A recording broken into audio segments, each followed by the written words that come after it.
মোরগের ডাক আর পাখির চেঁচামেচিতে গ্রামের ভোর শুরু হয়। কুয়াশায় ঢেকে থাকা মাঠে প্রভাত দৌড়ে যায় একটা ফুল তুলতে।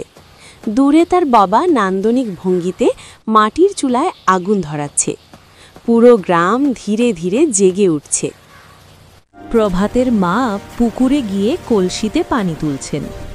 পানিতে আকাশের রং খেলা করছে।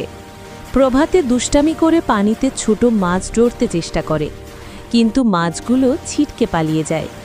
মা ছেলের হাসিতে সকালটা উজ্জ্বল হয়ে ওঠে। প্রভাতের বাবা গরুগুলো নিয়ে ধানের ক্ষেতের পাশের চারণভূমিতে যায়। প্রভাত বাঁশির মতো একটা ডাল মুখে দিয়ে সুর তোলার চেষ্টা করে। গরুগুলো শান্তভাবে ঘাস খায়, আর গ্রামের শান্ত বাতাস দৃশ্যটাকে যেন প্রাণবন্ত করে তোলে। রাহাত বই হাতে স্কুলে যায়, মাটির পথ ধরে। পথের ধারে ঝোপে ঝোপে ফুল ফুটে আছে। তার বন্ধু জয় দৌড়ে তাকে ডাকতে আসে। তারা মিলে মজা করে স্কুলের দিকে হাঁটে। কাঠের বেঞ্চে বসে বাচ্চারা পড়া করছে। শিক্ষক ব্ল্যাকবোর্ডে লিখছেন। রাহাত আর জয় দুজন গোপনে কাগজের বিমান বানিয়ে উড়ানোর চেষ্টা করে। শিক্ষক পিছন ফিরে তাকাতেই সবাই গম্ভীর হয়ে যায়। স্কুল ছুটির পর ছেলেরা মাঠে ফুটবল খেলছে। প্রভাত গোলপোস্টে দাঁড়িয়ে আছে, আর জয় বল নিয়ে এগোয়। এক শটে জয় গোল করলে সবাই চিৎকার করে উল্লাস করে।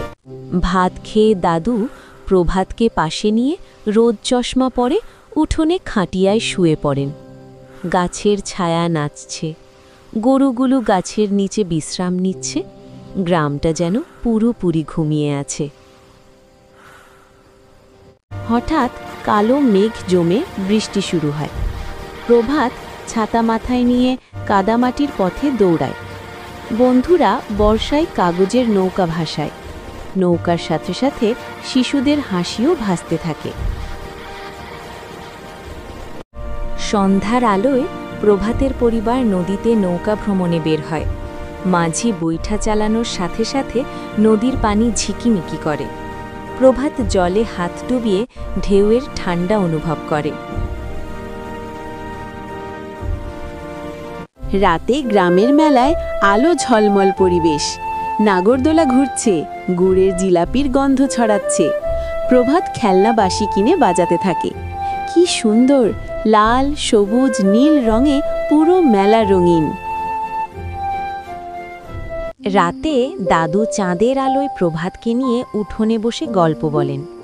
আকাশ ভরা তারায় গ্রামটা আলোয় হালকা রূপ নেয়। গল্পের ছন্দে প্রভাতের চোখ ধীরে ধীরে বন্ধ হয়ে আসে। দিনের হাসি আর দুষ্টুমি মিলিয়ে এক শান্ত রাত।